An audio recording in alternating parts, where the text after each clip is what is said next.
thank you for inviting me to talk about this book, which was extremely satisfying to write, because it tells a story about a place that is not only important in native history and in regional history, but in fact national history, because it was a place that helped preserve cultural customs of native people during a time not that long ago when it was illegal for native people to practice their religion or speak their language on Indian reservations. There was a time, again, not too long ago, when the United States made it basically illegal for some people in the country to practice their religion. So this is an important story because it reminds us that even good intentions result into great suffering for people, and especially people who are vulnerable or don't have the power to resist us. So this is the story of Skunk Hill in a way, in much of the way, because the people that lived here were in fact refugees of sorts. They fled, most of them had fled a Kansas reservation because the cultural customs had been suppressed there, and came to Wisconsin in a fairly remote place where they could continue practicing their customs, speaking their language, unbothered by federal authorities and without that kind of social pressure. And they were successful, in fact, in doing that for a long time. The place is not too far away from here. How many people have been to Powers Bluff? Okay, yeah. So, oh, good. So a lot of people know where it is and sort of what it is about.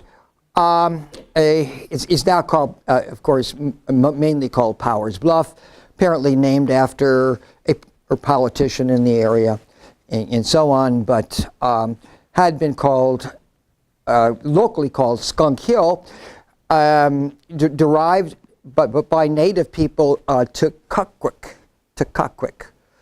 or place of the skunk, and so on. As I mentioned in the book, that sounds kind of like an odious name. But actually probably has a derivation that is significant in that the ultimate homeland of the people that, I mean, their ancestors, came from a skunk place that comes to us today as Chicago, and which has the root name, again in the Potawatomi language, is skunk, and they think it's skunk cabbage or something like that. But so, by tradition, this name may have been the name Skunk Place may have had a very significant role because, in fact, it was a homeland of their ancestors. Here is a picture of Powers Bluff, where Skunk Hill was occupied. Skunk Hill was a community of native people that lived on this place from 1905 to the late 1920s and early 30s, after which the community dissipated. They lived on a part of the hill, a slope, an area, and as most of you know, this is not a real hospitable place. It's all rock, right? This is not what you expect to find a thriving community, and that is, as I'll point out subsequently, this was not simply another habitation site. This was a ceremonial community. the purpose of the community was not simply to make a living, but the purpose of that community was in fact to live a way of life that had been given to them by a visionary. And the complex, this way of life, was called the drum dance or dream dance, now called the big drum. And so this was an unusual place in the sense that its purpose was to preserve ceremonies, not simply to eke out a living. So we find so having a place in an unusual spot is therefore good, especially for these kinds of people, because the hill itself probably had supernatural connotations and so on. To show you how tough it was, there are no big bodies of water. There are a few springs, and they basically got water from a couple of springs. But it was important for them to live at this particular spot.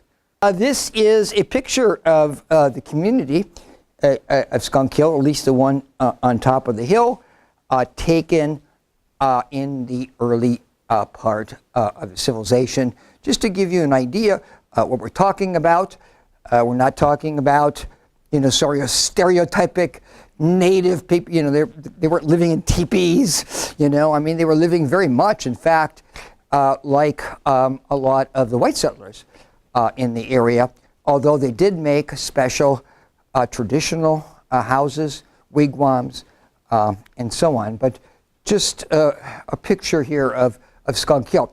But let me step back then and tell you, oh, by the way, you can see, for those who've been Skunk at Powers Bluff, the big rock ridges on top of the hill. Can you see those?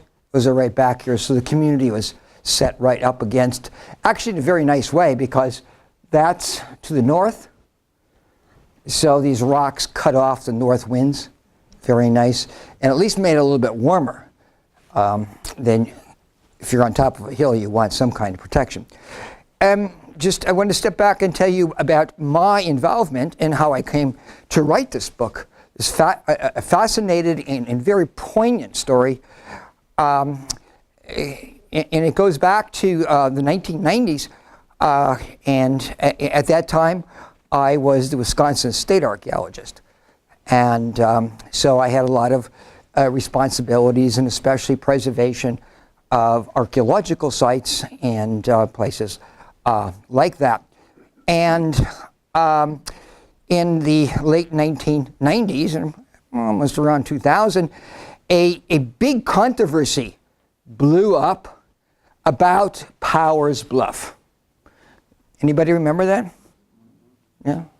Some people? Some people. Yeah, it was quite a storm up here for a while. And the basis in the book's, by the way, not about the controversy. It's a story about the place that was inspired by the controversy. The controversy involved the fact that Powers Bluff is now county park. And the county park people had made some plans to cut some timber, thin out the forest for ecological reasons, and then later wanted to expand the ski hill, which is over the bluff and down the hill. And I think people who grew up here, right, sledded down it, yeah, sled. Yeah, I mean, it's a big recreational area, and they wanted to expand that too. And the controversy began with the ecological. Some people just didn't want them messing with the flowers, and and so on. But then also native people, the descendants, many of them the descendants of the people who lived here, pointed out that this was a very special place. And in fact, there were cemeteries there, and other sorts of things.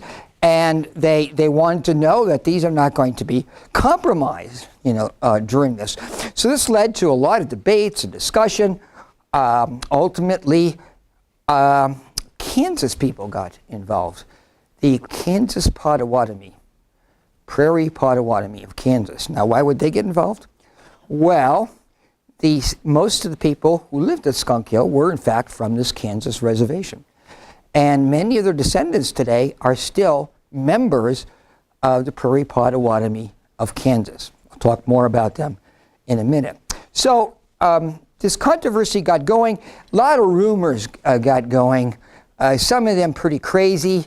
Others just reflected people's genuine concerns that an important place should not be compromised, you know. And I think this took the county back, you know, a bit. They hadn't considered this to be, they didn't want it to be controversial. They just were doing what they thought park stuff, you know. So I was a state archaeologist, so I got involved when I heard about it and was asked a number of questions, including by the press and so on.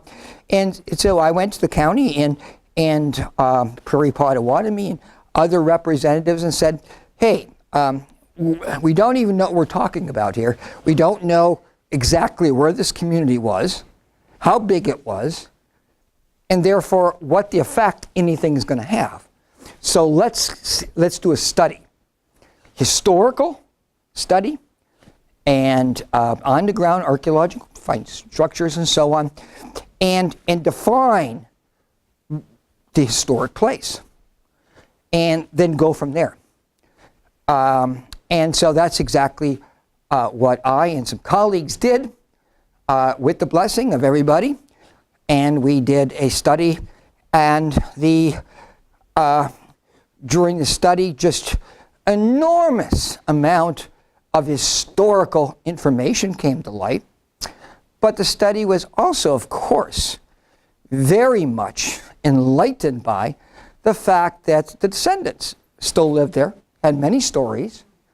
Even the Kansas people had many stories. One of the great joys for me was meeting with a group of Potawatomi elders. Actually, Potawatomi and Ho-Chunk elders. Ho-Chunk also lived there.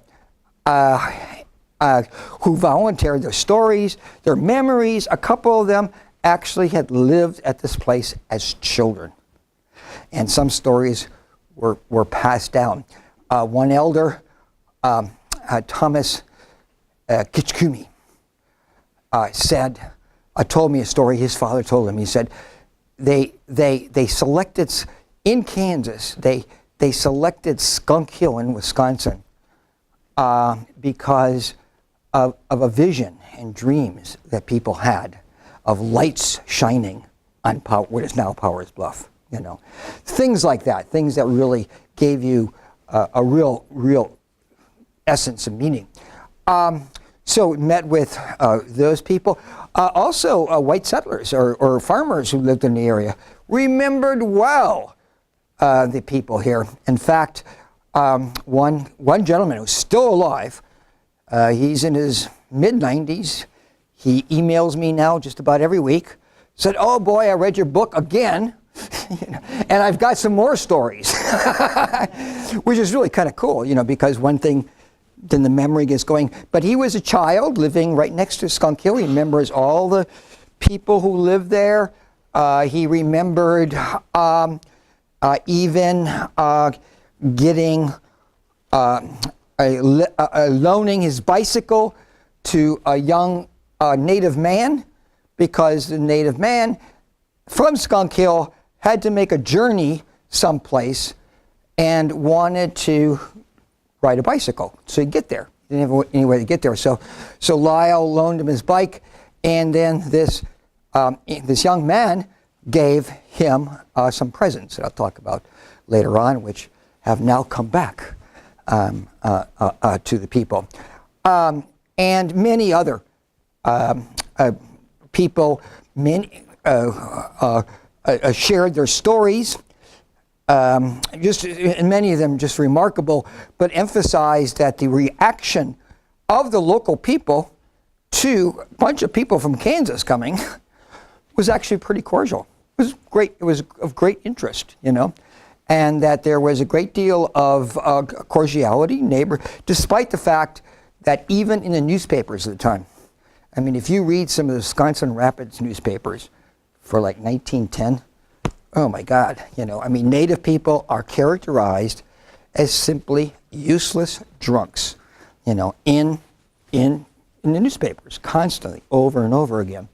But the farmers gave employment to the Native people, and many of the Native people, in fact, picked cranberries seasonally, and so on. So there was kind of a trade there, and from that, some of the Native people could pick up at least a little cash to make living in the ceremonial community easier. So all of these newspaper records, and the biggest thing I found of interest was the camera. The Kodak had, in the first decade of the 20th century, became something that everybody wanted to have. Before that, photographs were taken with these big box cameras, you know, like this, you know, and by specialists. You know, if you wanted a picture taken, you went, and I'm sure Marshfield had a number of photographers, right? Studio, where is it? Marshfield have a 19th century photographic studio, you know, for, yeah, every community had one. But Kodak came up with a small camera that anybody could use, and it was like $1.50 or something like that, you know. It was the Kodak. And so everybody became photographers. And everybody ran around taking pictures of the most interesting things that they could find. And of course, people in this area, what was the most interesting thing? And that was Native people living as they did on Skunk Hill. So we had many, many people running up there taking pictures, and the Native people complied, you know, they were fine with that, but we have this enormous photographic record of the people and activities and the layout in Skunk Hill. And in my book, I put many pictures in the book, but there are many, many, many more at the Wisconsin Historical Society, and even the Urban Library has a wonderful collection of photos from, again, not professional photographers so much, but just people who were local and had dreams of becoming photographers. So all this information all came together, and we did some on-the-ground sleuthing. We brought in, you all heard about it, remote sensing, you know, these sort of radars that look into the ground, you know. We used that. We did inspections and so on. During one survey, we found, still there, remains of a maple sugar processing area. Maple sugar was something that Native people in this area made in spring, spring, and it was not only a tasty treat, but it was a good commercial product. You know, they had roadside stands, you know, sold maple sugar or brought it to the towns to sell. So again, it was a way of making a living using traditional means, and we found a very characteristic processing area made of stones and so on. And that's just one of the things. So we put all that together and got a good handle on the community itself through all of these sources. And at that point, we had enough information, in fact, to seek listing on the National Register of Historic Places. We thought the story was so important that we presented it to the Wisconsin Historical Society first. And at that time, and remember this controversy had been going, and the board meeting, which was going to look at this nomination, was attended by about 100 Native people from this area, from all over the area, who came down in buses, you know, to support the nomination, and included was a county board people who also thought that this was great, you know.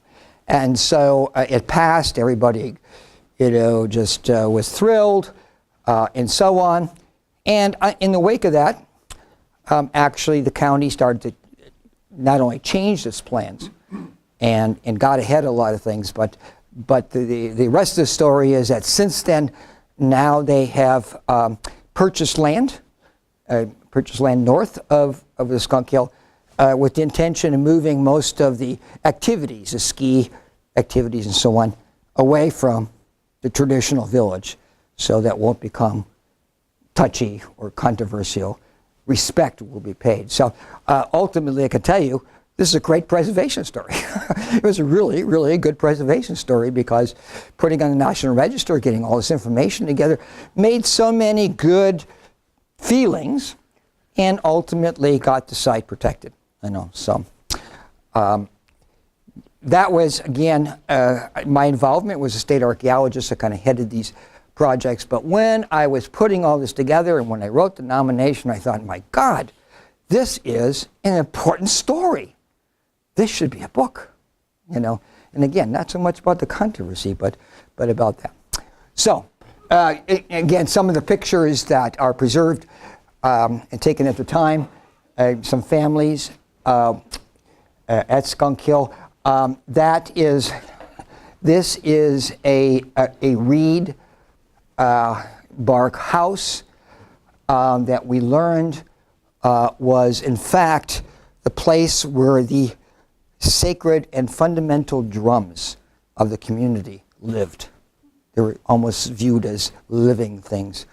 We wouldn't have known that, again, but the elders, you know, were able to talk about that. Okay, the head of the community was actually an individual named White Pigeon, Wabimi, and here he is shown in a ceremonial regalia, and I'll talk about that in a minute, with a young man. He was, we learned that he was actually Ho-Chunk, but married into the Potawatomi tribe, and literally became associated and listed on their tribal rolls. More on that a little bit. Now, background. So, when and why did they come to Skunk Hill? And who's they? The core of the community were Potawatomi people. Potawatomi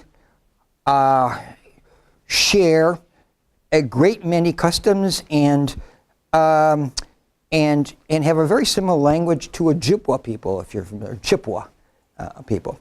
In the early 19th century, Potawatomi people were living in this part of the world, southeastern Wisconsin, Milwaukee area, Waukesha and so on, and in northern Illinois. In fact, many of the people who lived in this area ultimately were from northern Illinois, but as Chicago and other areas around Chicago became farms, they were pushed further and further north, ending up into this area. Now, in 1830, there was a notable change in federal Indian policy, in that Andrew Jackson, who, and I won't name names, some politicians admire, who was president. Andrew Jackson, as you may know, became famous as an Indian fighter, you know. And in 1830, he decided, and others, that there were too many conflicts between native people and white people, settlers, and that somebody had to go, and it was the native people. And so in 1830, he signed into law the Indian Removal Act that specified that it was the intent of the federal government to remove all tribes living east of the Mississippi River.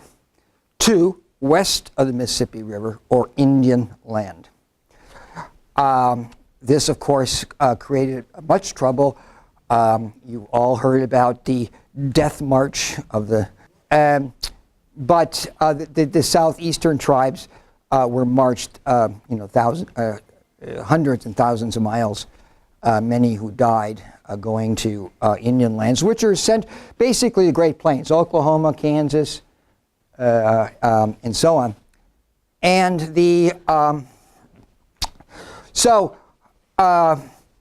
how did that affect the native nations here? Well, we had a bunch of people living here of different tribal associations. We had the Potawatomis, I just mentioned, but also the Ho-Chunk, that you're very much familiar, native to the groups.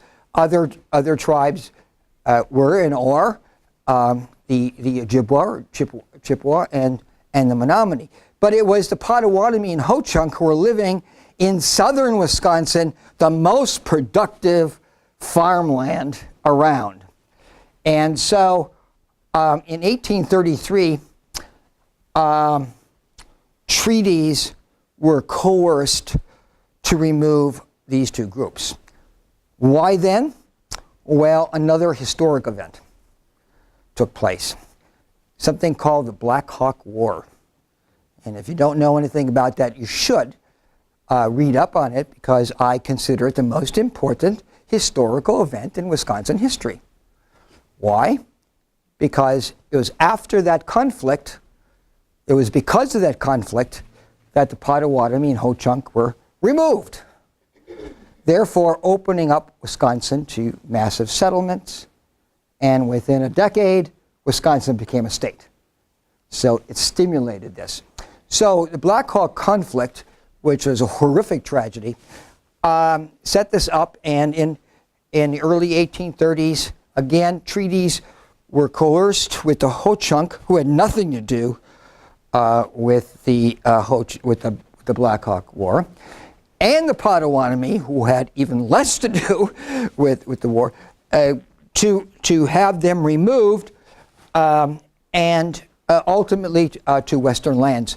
The Ho-Chunk ultimately ended up, most of them, in Nebraska, where many live today, on the Winnebago reservation. Winnebago is the Winnebago is a name that the Ho-Chunk was given by other tribes and white settlers. The name for themselves has always been Ho-Chunkara, So they ended up in Nebraska, and the Potawatomi ultimately ended up in Kansas and became the Kansas Prairie Potawatomi. Now, many of the Ho-Chunk and many of the Potawatomi refused to go. They were resistors. And in the Ho-Chunk just basically kept out of the way of white settlers, and many of them continued to live as they had before, but without land. They were basically landless. They had to constantly move. But ultimately, their descendants are the Ho-Chunk live in Wisconsin today. Most people now that are not native say, "Oh, you mean those rich Indians who have the casinos?" I mean, up until a few decades ago, these are among the poorest people around. Because again, they had been landless and so on, and they are descendant of resistors. Same with the Potawatomi. Potawatomi resisted, and they kept moving further and further north to stay out. Milwaukee was developing, and farms were going, and the Potawatomi kept being pushed further and further north. Having said that, by the way, I know people, older people who remember Ho-Chunk or Potawatomi people coming to their houses, and trading, and again, hardly aggressive, but simply trying to make a living and that many of the white settlers are very kind, kind of understood their situation. But the Potawatomi then developed into two branches. One kept going further and further north and lived in Forest County, and they became the Forest County Potawatomi. And again, up until several decades ago, very poor people.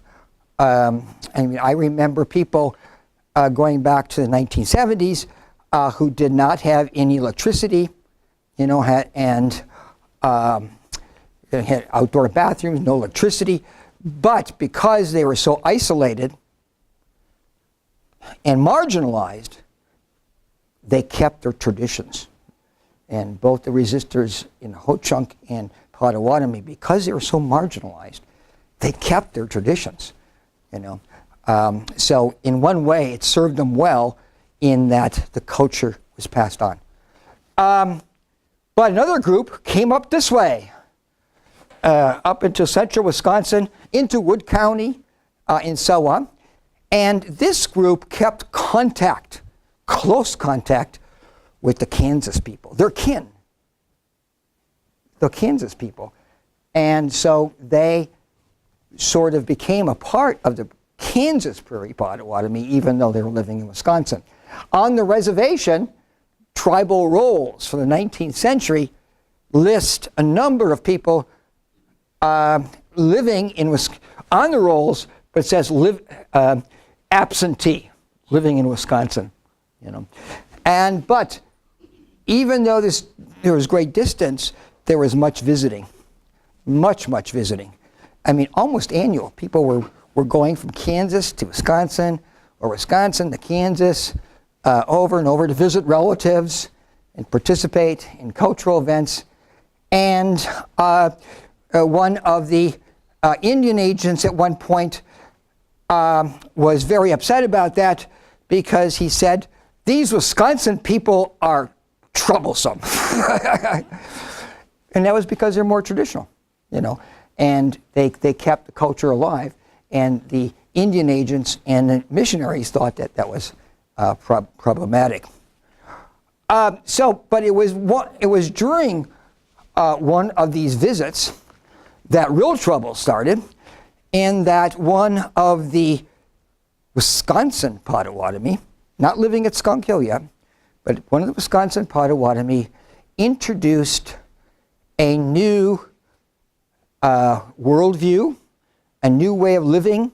Some people will say a religion.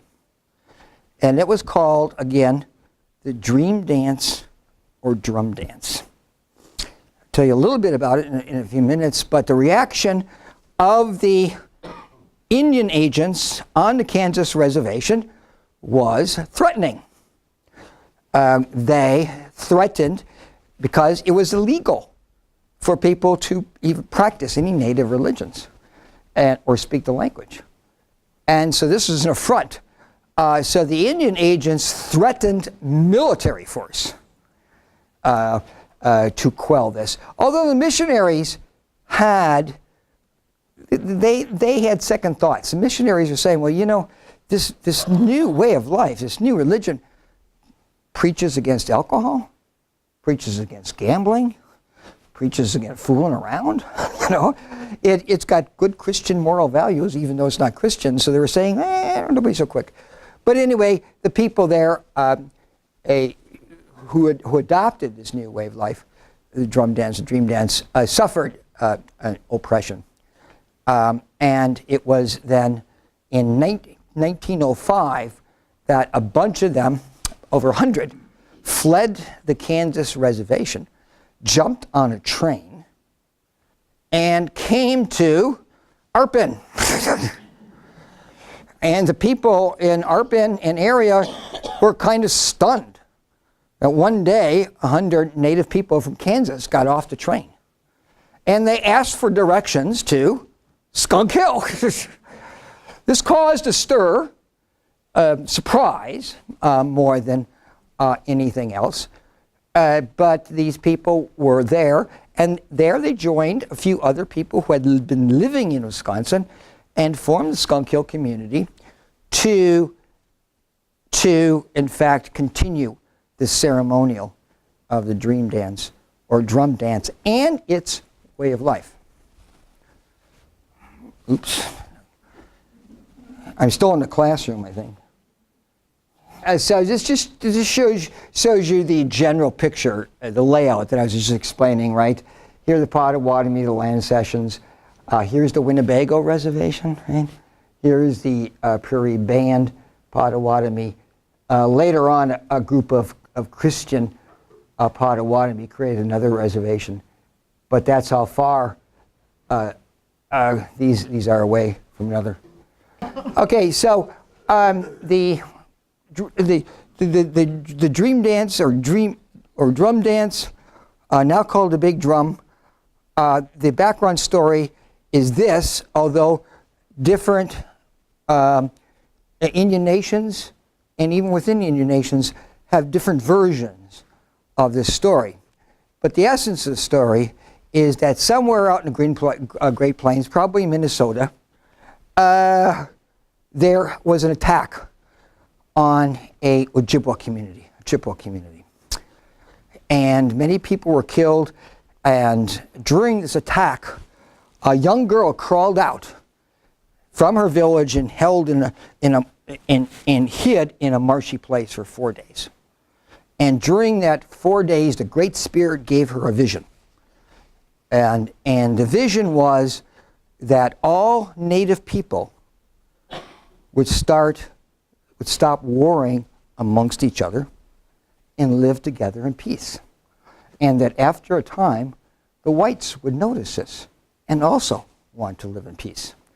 And that the contacts with the supernatural to make this happen was through a drum, which they called the dance drum or dance drum or dream drum, which is shown here at Skunk Hill. And this is the head of Skunk Hill, white pigeon.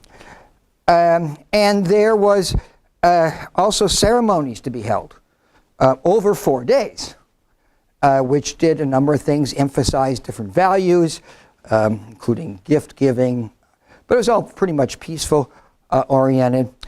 And the Great Spirit supposedly told her to make a drum out of a metal wash basin and tie skins on it. And that was the first drum. But after a while, it became very elaborate, and was, again, considered to be, and it still is, considered to be very special, very sacred, very integral to this. But again, there was a code of ethics that followed all of this.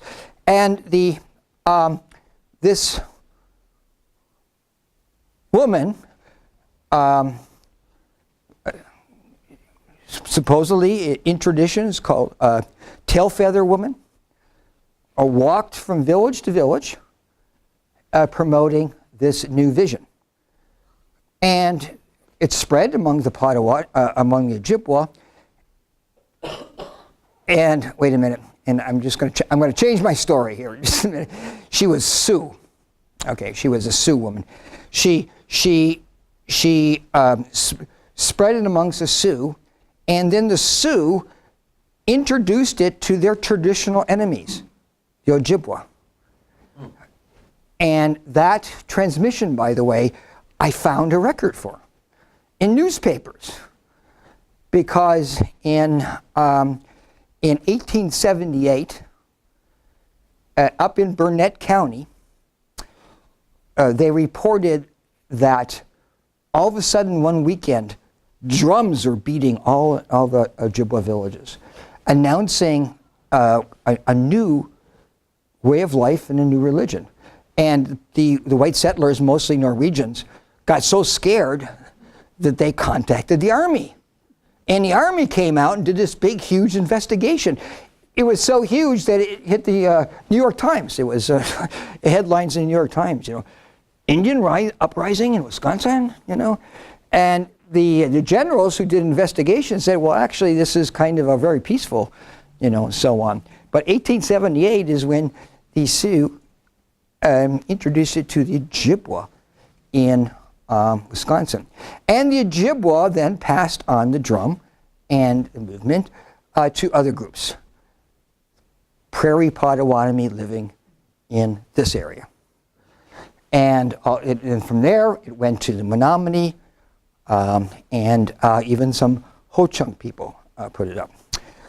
They introduced it to the Prairie Potawatomi, and one advocate, a follower of Tailfeather Woman, his name was John Young.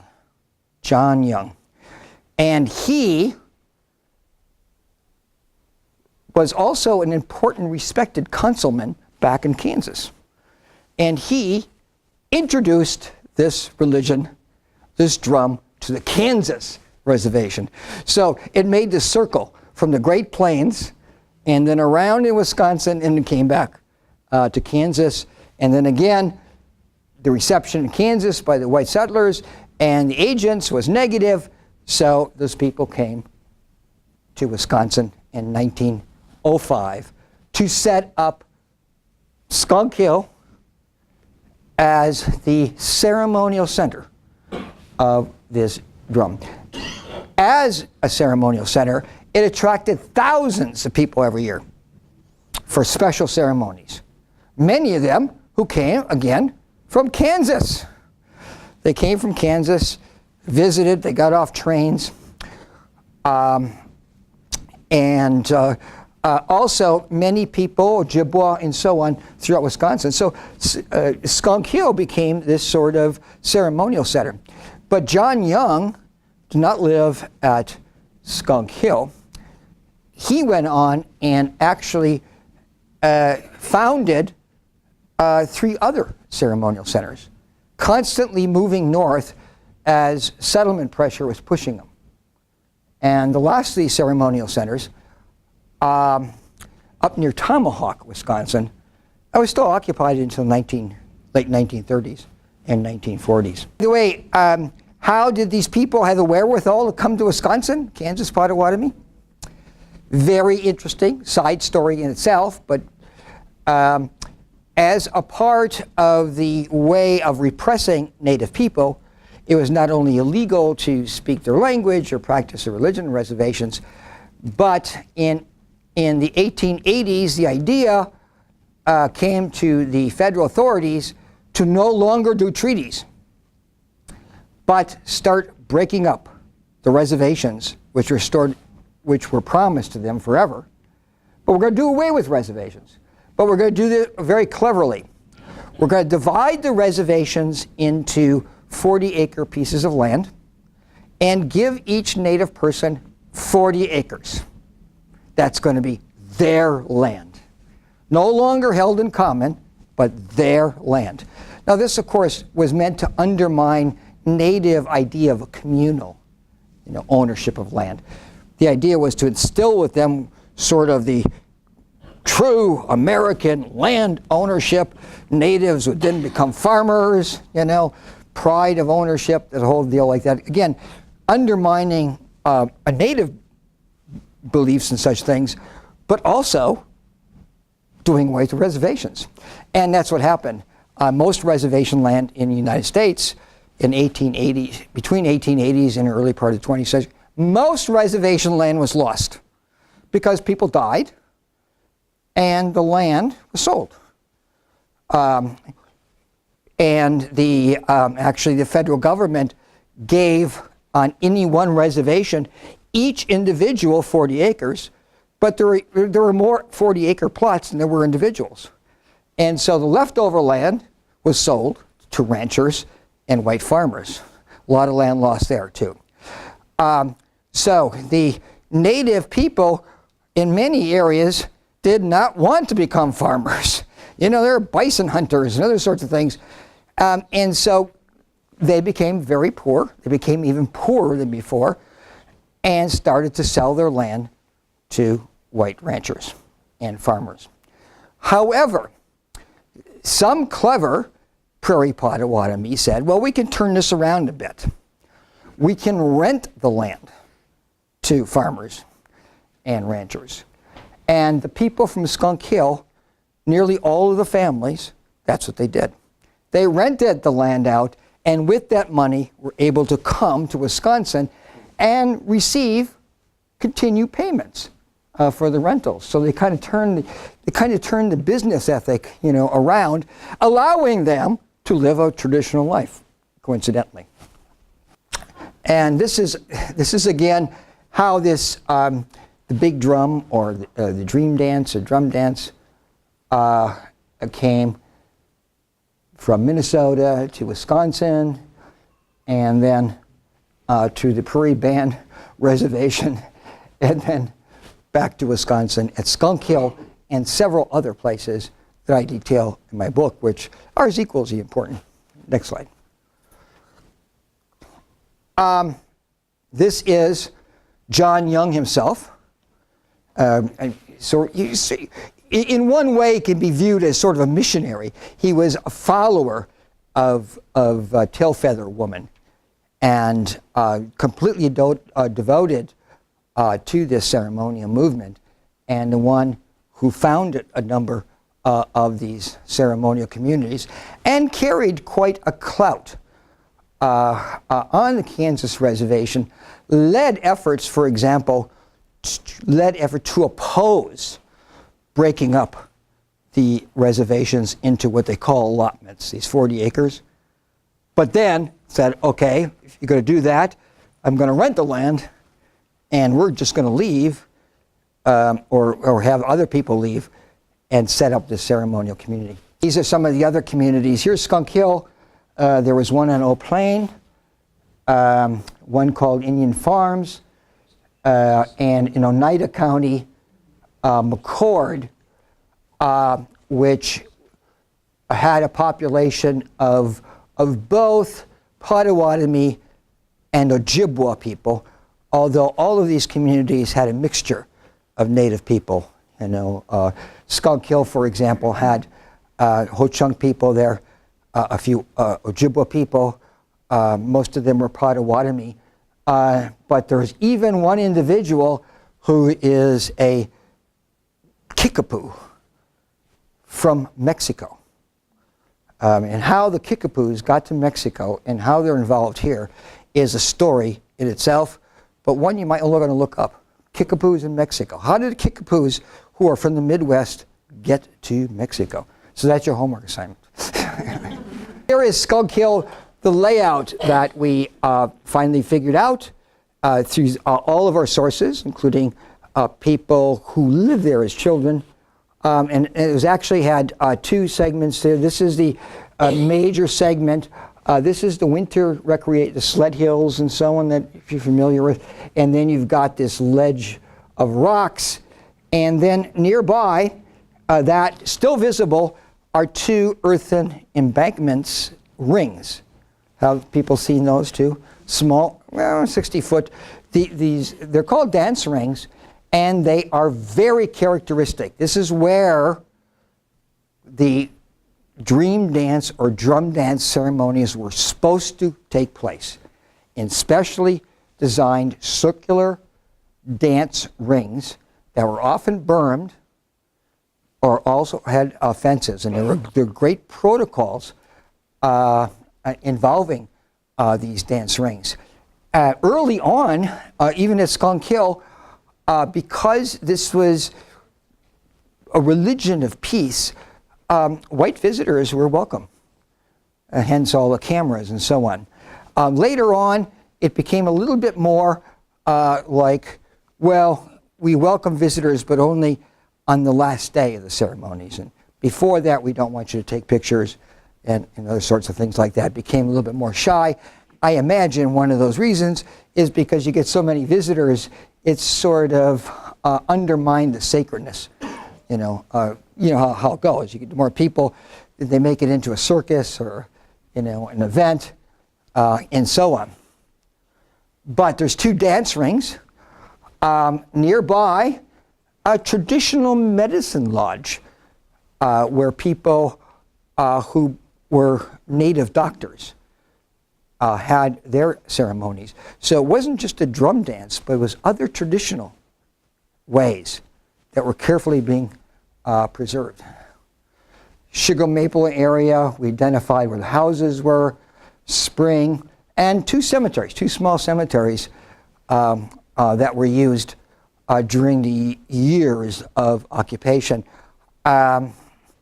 Records are unclear because some people died without death notices. But every newspaper, interestingly, I think the American public was better informed in early 19th century because every town had a newspaper, you know, everybody had a newspaper. And they kept track of every local event, you know.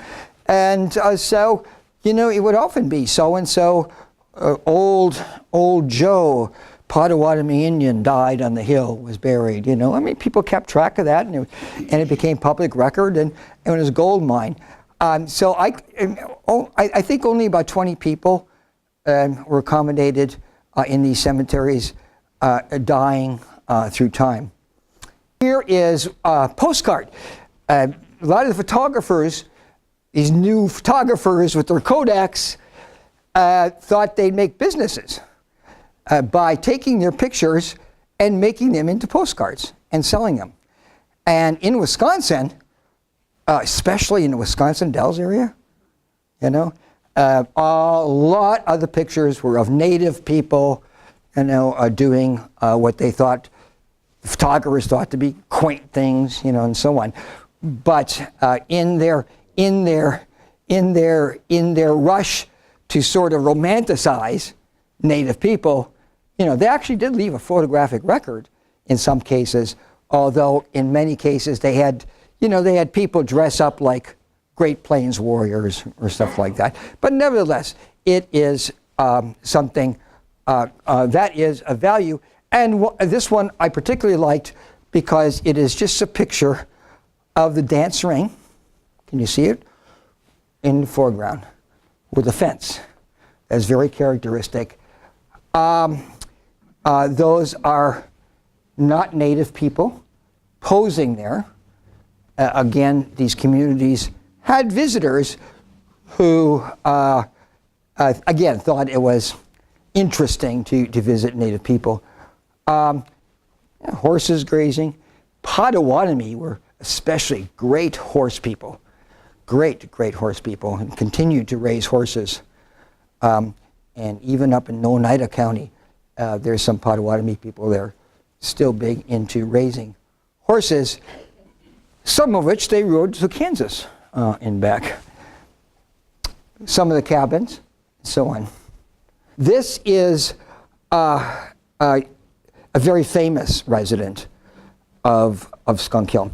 His name is John Newey, and he apparently left no descendants. And so a lot of local knowledge about him has, you know, sort of been lost, and his fame actually has been lost a little bit because no one wrote specifically about him. But he was a medicine man, and he was the caretaker. He was in charge of taking care of the sacred drums. He was an adherent of this special ceremonial, but he's also a medicine man. So he was a doctor. He was a local doctor using medicines, native medicines, but also it was a holistic thing, but also getting touched in the supernatural. If you're sick, it could be that your spirit is sick or something like that. And so he helped bring you back to whole. Yeah. Are you leaning towards shamanism there? Yeah, I mean, that's another word. Shamanism is a Siberian. Shaman is a Siberian word. Yeah, it is basically that. But native people will call these, you know, medicine people, you know, rather than that's shaman is not a native word. But similar people in similar circumstances all over the world had these practitioners who were in part able to make touch with the supernatural, you know, but also learned a great deal about medicines, you know, practical medicines, the flowers, you know, stuff, and everything else. Yeah. So they were the perfect doctors, you know. They could cure you both using both medicines. So he became very valuable he was valuable, of course, to the community. But at the time, we're talking about between about 1910 and about 1920. He also he was by the way also born in Kansas, but he's the one. His parents were born in Milwaukee, and were born in a village where the Milwaukee Public Museum is today. Ironically, his fame reached the Milwaukee Public Museum in the 19-teens and 1920s, where there were anthropologists. And the anthropologists were studying things like traditional medicines, how natives did this, and other sorts of things. And so anthropologists from the Milwaukee Public Museum actually came to Skunk Hill, sat down with John Newey, found out that this guy was not only highly educated in his own culture, but was highly educated in the white world also. He spoke and wrote in English and in German. And after the anthropologists visited him, he kept a lively letter writing, to people at the State Historical Society and the Milwaukee Public Museum, telling them about his culture. Because the other thing he was acknowledged as the Potawatomi historian. Sort of among the Potawatomi circles, if you wanted to know something, ask John, because he had an interest in ancestry. And so a lot of the things that I'm telling you right now really came from his lips as passed down to people at the Milwaukee Public Museum. And he also looks very, very, very distinguished. So anyway, these are all small stories involving the larger story of Skunk Hill. By the late 1920s, Skunk Hill as a community began to dissipate. And by the early 30s, it was virtually abandoned, although some people continued to live at the base of the hill right up into the 1950s. The land that they lived on had been purchased by the native people. With their rents, they actually bought the land. So there was about 40 or 50 acres of land that was, we have deeds, purchased by this. It was not a reservation. These were individual, although they considered it all together, And one other thing that started happening is that, the county wanted taxes. These are individual allotment. Well, the natives didn't understand this, didn't think about taxes. Some people started to die, and their land was then passed or purchased by people who wanted more farmland, other people and so on. And according to some, at least, there were a few elderly women who had to go back to Kansas because they had literally lost the land. They couldn't pay taxes or had been sold out from underneath them or so on. But at the same time, the need for such communities was also passing. In 1928, Congress commissioned a special study on the effect of all of these oppressive policies, the breaking up reservations, the forcing kids to go to special schools away from their parents, prohibiting speaking your language, what the effect is that. And the Miriam report came out in 1928. It was very unflattering and said, this was supposed to be directed in forcing native people into the white world. Forced acculturation, And it not only failed to do that, but it exacerbated the suffering of native people and should be completely overhauled and changed. And under the next generation, in fact, under the Roosevelt reservation, under administration, excuse me, there a new Indian policy was crafted. It was called the New Deal because it came right after the Depression. A New Deal for Indians. And it gave Native people for the first time in a long time the ability to direct their own affairs. Reservations are restored except for those lands that were already sold. So if you go to some reservations here, Menominee Reservation, Ojibwa reservations, they're checkerboarded. If there's a lake, almost the entire lake shore is owned by white people, while the rest is owned by Native people. So that has not been restored, although some Native nations are buying those properties back, and so on. So this New Deal eased all these pressures. Now, Native people would face lots of other challenges throughout the 20th century, to be sure. But at least this gave them, at least it removed this really obnoxious era of oppression. And the point of Skunk Hill then, going back to the beginning, is that in the meanwhile, places like Skunk Hill maintain the language when in many other places the native language had disappeared. Maintain traditional beliefs and customs. And at Skunk Hill and a few other places, this was facilitated by this new sort of religious movement called the Big Drum, or the Drum, which emphasized brotherhood, native traditions, and so on.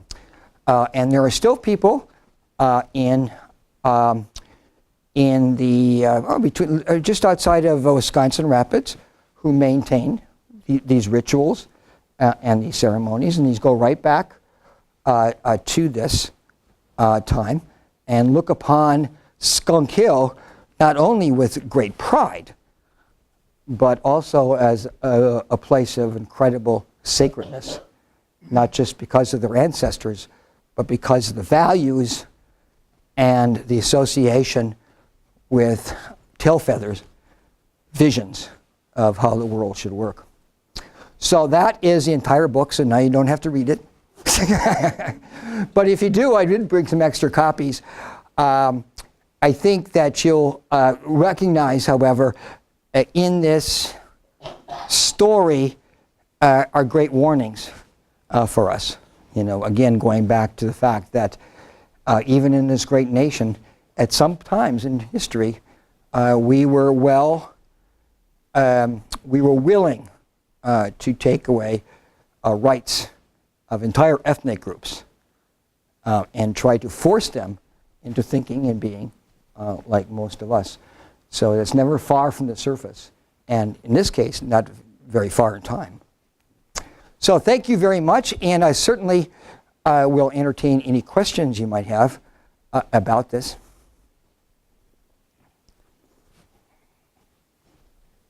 Yeah. Are you familiar with the planning process for the park, right? Yeah. What I'm not totally up to date, but up to a point. Is there going to be some interpretation of or better interpretation, I guess you would say, of the native? Yes, that is, vastly needed, obviously, vastly needed. And, I think that is planned, but, I think it's just a matter now of somebody taking the bull by the horn. They're agreeable, and they probably have thought about that in budgets. But as far as I know, they haven't said, okay, let's do this. And let's go to for example, the the local Potawatomi people, get together a team, and to work out. So I don't think right now it's all conceptual with the movement of the land. I always thought that the building on top, that WPA building, would be a lovely little interpretive center. Wouldn't it be? Yeah. So I think it's really at this point, it's more like local people, both native and non-native people, taking the bull by the horns and saying, okay, well, let's just do this. Here's how we can do. Here's how we can help. As far as I know, the Wood County, the county board would be thrilled, with that,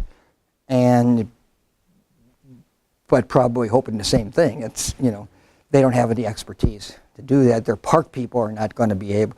The park people could talk about the ecology, but stuff like that. So that's the next step. I think is more activism, or I should say more volunteerism. Getting involved and say, how can we help? How can we help do this? We have these things in common, especially the local Native community, and again the Kansas people too, who have a considerable interest in this, and we're very, very interested to hear all this history, that they just kind of heard in bits and pieces, So I think possibly, and I'm not going to speak for anybody, but the Kansas Potawatomi themselves may be a source of creativity and, emotion. Yep. Yes.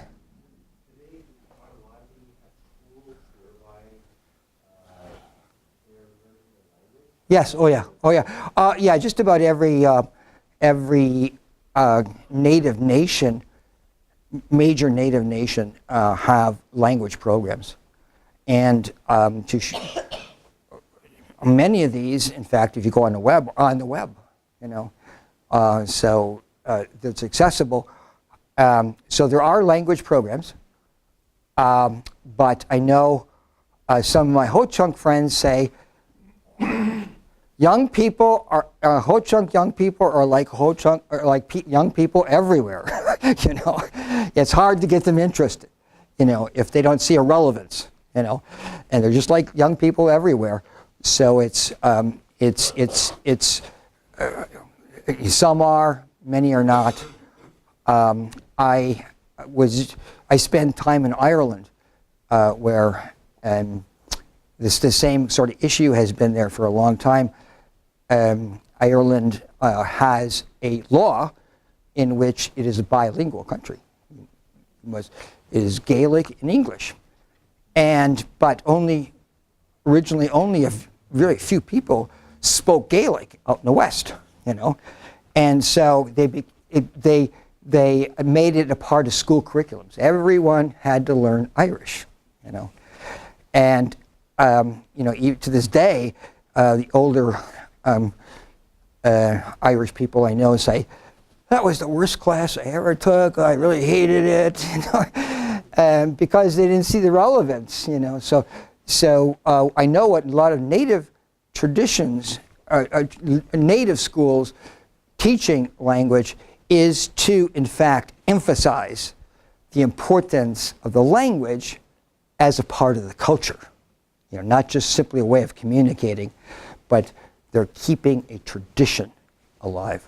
And I think that probably would be successful. Yes?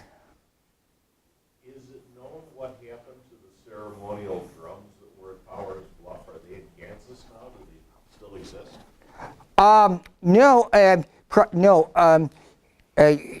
We don't know. I don't personally know, but there is a drum. There are drums.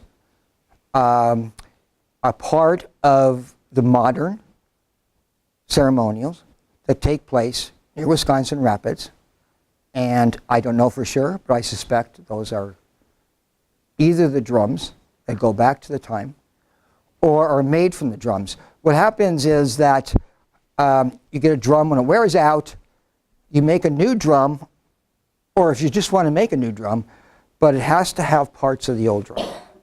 And that's how the drums proliferated throughout the Midwest. But they're all from components of the previous drums. So ultimately it goes back to the original. So that's what I think, but I don't know for sure. I haven't I don't inquire about sacred objects as much, I'm just going to end actually with one last slide. since the subject of objects came up. So, this guy got, while I was doing all this research, this guy got a hold of me, and living in California, older guy, his name is Lyle, and he's the one who was a child, and he's the one that rented out the bike. Remember I told you a story? And one of the gifts that this native person gave him was this choker made of beads. And he said it belonged to White Pigeon, the leader of the community who had passed away some years before.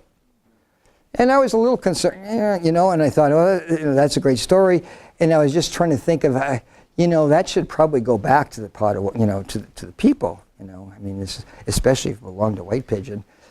But in the meanwhile, as it turns out, he had made contact with Potawatomi people. Somebody I was talking to mentioned Archegoni. So Archegoni, who coincidentally lives about a mile from me, they got in touch with Archegoni.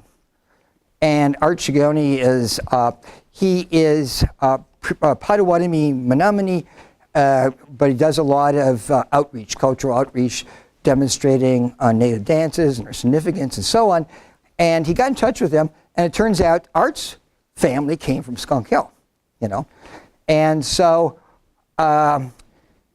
Lyle presented this and a pipe that belonged to White Pigeon to Shigoni and another descendant of White Pigeon. Now this is going on before, you know,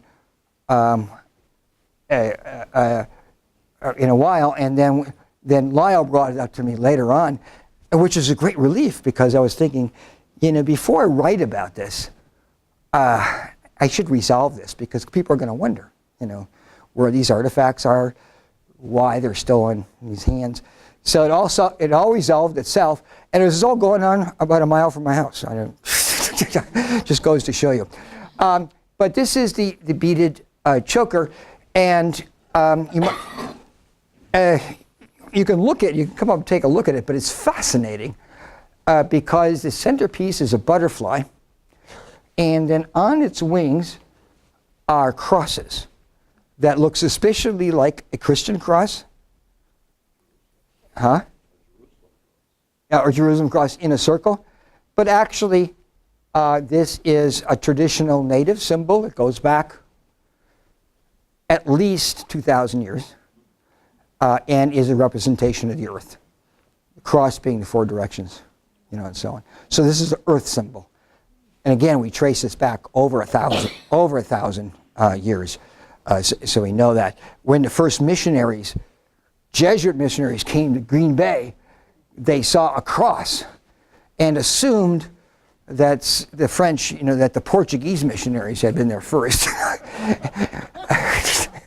When in fact this is an indigenous native symbol. So you have a butterfly with earth symbols, you know, I mean, sort of renewal of the earth, you know, butterfly and so on. And then alongside here, and again, this is in the early 1920s, you know, you've got birds that are carrying something in its mouth.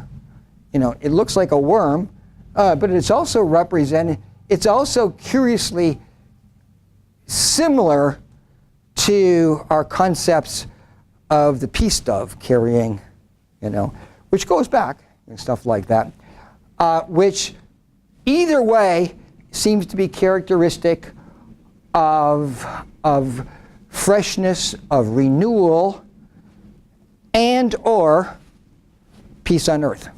You know, the sort of essence of the drum dance itself. So that was a great thrill to see this and to see the symbolism that apparently White Pigeon himself wore between 1910 and 1920s. That's the last I'll talk about, I promise. If you, oh yeah, go ahead. We couldn't hear on this side. What does the cross represent? It's a traditional native symbol for the earth. Thank you. A circle with a cross, going back over at least 1,000 to 2,000 years. We see these on pottery and so on. And Native people will tell you today, it is the symbol of the earth. The cross stands for the 4 sacred directions. And during ceremonies today, oftentimes a pipe will start the ceremony, smoking of a pipe, and you start off the ceremony by blessing the 4 sacred directions. You do it in 4 directions. It all fits in very nicely in this particular object, which is now, again, back to Native people. Thank you very much.